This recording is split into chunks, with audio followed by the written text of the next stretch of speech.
Hoy les voy a hablar sobre los virus, sus características y sus mutaciones, las que pueden ser menores o mayores y que conducen a cepas que, como en la actualidad, pueden llegar a colapsar el sistema de salud.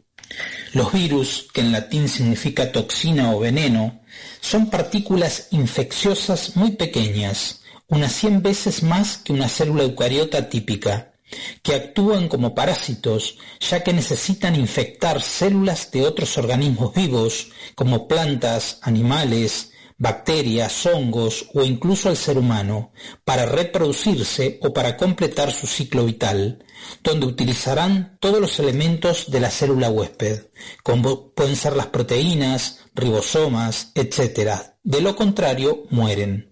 Los virus tienen diferentes formas o tamaños y pueden afectar diferentes tipos de células, por lo que van a producir diferentes enfermedades. Por ejemplo, el virus de la polio, que en Argentina generó varias epidemias entre los años 1936 y 1956, afecta al sistema nervioso y la movilidad, mientras que el coronavirus afecta al sistema respiratorio, muy especialmente a los pulmones. Estos microorganismos, en su estructura, que es bastante sencilla, tienen un genoma o nucleoide con ADN o ARN, donde se encuentra toda la información genética. Es decir, es el manual de instrucciones con sus características o capacidad infecciosa y la forma como se multiplica, y un envoltorio de proteínas llamado cápside. Como dije, los virus carecen de los elementos necesarios para formar una célula, por eso no pueden multiplicarse por sí solos, sino que para hacerlo necesitan infectar la célula de otro organismo vivo. Cuando el virus infecta una célula, se multiplica y luego infectan otras células vecinas y así se extienden por el organismo huésped. Durante este proceso puede realizar cambios, que pueden ser menores o mayores, para mejorar su adaptación al medio en el que se encuentra o para sobrevivir. Es entonces cuando decimos que mutan. Esos cambios pueden incluir variaciones en sus proteínas, en la cápsula o alterar su información genética que se encuentra en una molécula de ADN o en una molécula de ARN. Así los virus ARN tienden más a los cambios en su carga genética y presentan tasas de mutación muy altas, pues carecen de las ADN polimerasas, que son unas enzimas capaces de detectar y corregir los errores durante la copia.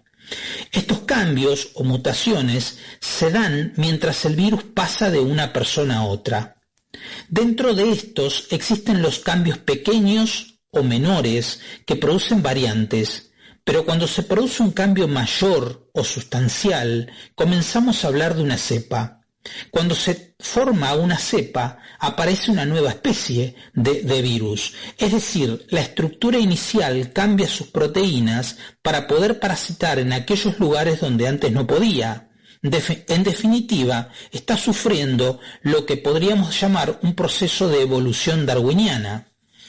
Para explicarlo, tenemos que recordar al naturalista británico Charles Darwin, quien propuso la teoría de la evolución biológica por selección natural.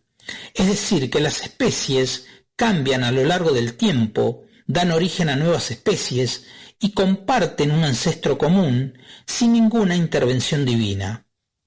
En definitiva, la aparición de un nuevo virus es un proceso de evolución darwiniana, donde existe un organismo, en este caso un coronavirus, que no está adaptado a un entorno, que es el huésped, por lo que apela a la mutación, que es el cambio genético, y a la selección natural, que requiere que existan variaciones heredables, con la que llega a adaptarse al huésped y así producir, o como en este caso, extender una enfermedad. De este modo, si hablamos del SARS-CoV-2, podríamos explicar el surgimiento de la cepa Manaos, que afecta a una franja etaria mucho más numerosa y que no ha sido vacunada, presentando un ambiente favorable para su desarrollo dentro de la denominada segunda ola y que está ocurriendo en algunas provincias de la Argentina, con resultados que pueden ser peores a los imaginados. Por citar un ejemplo, según las valoraciones hechas por el Comité de Crisis de la provincia de San Luis, y que producen alarma, indican que esta mutación es 2,5 veces más contagiosa que la cepa original y tiene la capacidad de reinfectar a las personas que ya padecieron la enfermedad, en una proporción que varía entre el 25 al 65%. Otros datos nos indican que actualmente más del 66% de los pacientes que se diagnostican tienen entre 19 y 49 años, algo que en la primera ola no sucedió, advirtiendo que la mayoría de los casos se complican con neumonías bilaterales que requieren de un ingreso hospitalario, y muchos de ellos terminan en terapia intensiva, lo que representa mayores complicaciones, ya que aumenta la necesidad de camas y aparatología. Además, los cuadros comparativos muestran que en la primera ola de la enfermedad se llegaban a 100 contagios diarios, mientras que actualmente existen semanas con más de 500 y 600 casos, lo que pone en evidencia la difícil situación que atraviesa, en este caso, que es nuestro ejemplo, la provincia de San Luis. Esta cepa, junto a otras variantes circulantes, pueden generar nuevas variantes, por lo que es importante cortar el circuito epidemiológico de contagios con el fin de evitar males mayores. A la vez, y como algo lógico, es necesario subrayar que necesitamos actuar a conciencia, cumpliendo con los protocolos y tomando las medidas preventivas que ya fueron puestas en consideración al inicio de la pandemia, como es el lavado de manos con agua y jabón, o el uso de alcohol en gel, uso correcto del tapa nariz-boca, mantener la distancia social de 2 a 3 metros, reducir el número de personas en circulación, mantener una ventilación cruzada y constante o ventilar cada 1 hora. Con esto quiero expresar que debemos tener una mayor responsabilidad individual que a la vez debe tornarse colectiva. Esto no solo ayudará al sistema de salud, sino que permitirá que baje la curva de contagios.